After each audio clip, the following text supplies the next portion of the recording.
I've been a full-blown gooner since I was a baby. And the thing that unites all of us here is passion. It's passion that's driven the lads who play out there to achieve every schoolboy's dream. How old are you? 5. 5. And how old are you, sir? 5. You're both 5. Do you think you'll remember this when you're older? Yeah?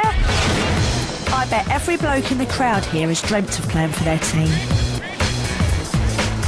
But in reality, very few of us end up following our dreams. When I was 7 years old, I probably wanted to be an air hostess. I wanted to be an astronaut. I wanted to be a doctor. But obviously, so when you get older, you kind of drift off into different avenues. I always thought I was the real Batman. Can I get a cup of tea, please? It's really difficult to keep our dreams alive. Brilliant. But can real passion and drive overcome all obstacles, no matter what life throws at us? I sit and I hold my head and I think to myself, what is it that I'm actually doing? Is this the best thing that I can do to benefit my children? I love you too. Here are 2 real stories from real Britain.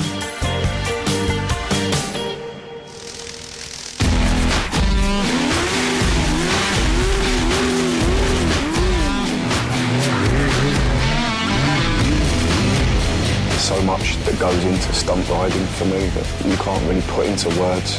It's almost like time stands still until I take my lid off and stop riding, and then reality kicks back in.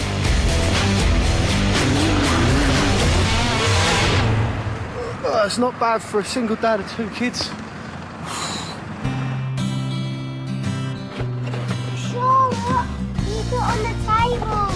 I have 2 kids, Charlotte, who is 7, and Marcus, who is 5. 5 years ago, I split up with the children's mum, and I took full responsibility of the children. And I take the kids to and from school. I cater for the kids' needs during the week. Then on the weekends, their mum looks after them. I made you a wheel. What have you done to the lorry? Right, lady of the house, you're going to help me load up the washing machine? Pretty please. I don't want to. You don't want to? The joys of being a domestic male. Sparky gave up his job as a service engineer to become a full-time dad, but he still dreams of reaching his childhood ambition of becoming a professional stunt rider. Stunt riding is about taking a standard sports bike, modifying it in order to perform tricks and stunts. It says pushing a rider's abilities to the limit is pushing the motorcycle to the limit, and I'm regarded as one of the best in the UK. This is a hobby at the moment, and I would love for it to go, to the point where I'm earning money and I have a living out of it. I know that that's possible. Many a man has turned around to me and told me that I'm living in dream world, but that's their opinion. This is mine.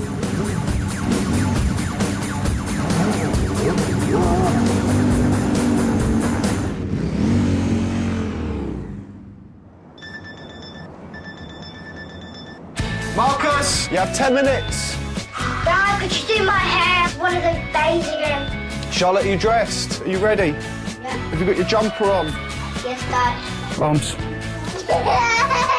Charlotte, that's not a t-shirt I ironed for you, is it? Yeah. So go and put the one I ironed for you on. Disaster in the morning. Stink, Dad. Why are your gloves there? Why's the helmet left there? All these things that you're leaving lying around. I can't find my keys. Come on, girl. Please.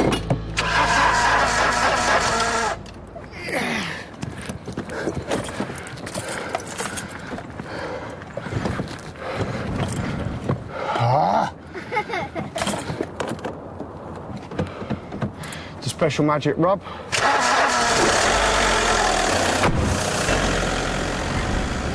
Right, OK, kids. I'll pick you up at 3:15 as usual.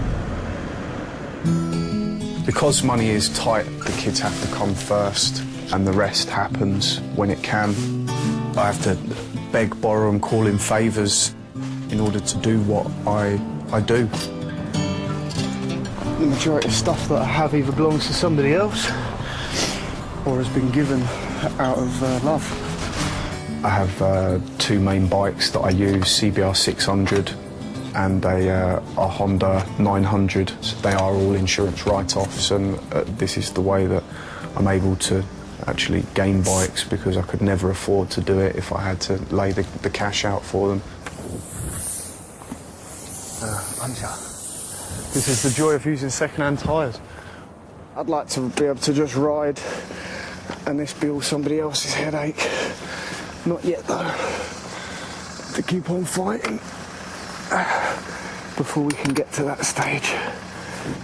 Hopefully it's not too far off, because otherwise I'm going to cry.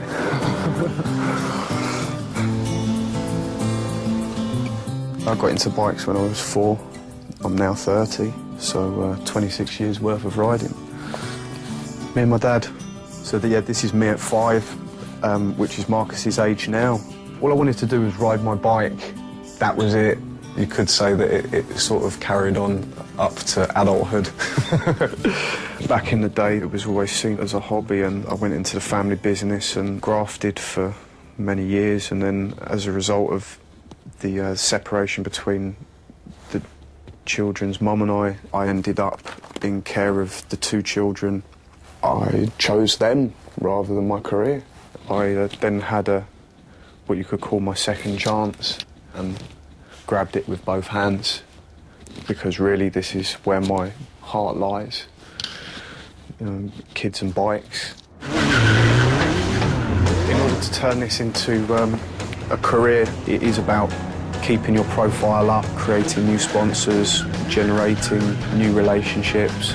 To do that, I have to keep raising my game in order to keep my profile high. Travelling out around Europe, I believe, will be the best way to achieve this. Out in Europe, you're classed as more of a rock star than a delinquent.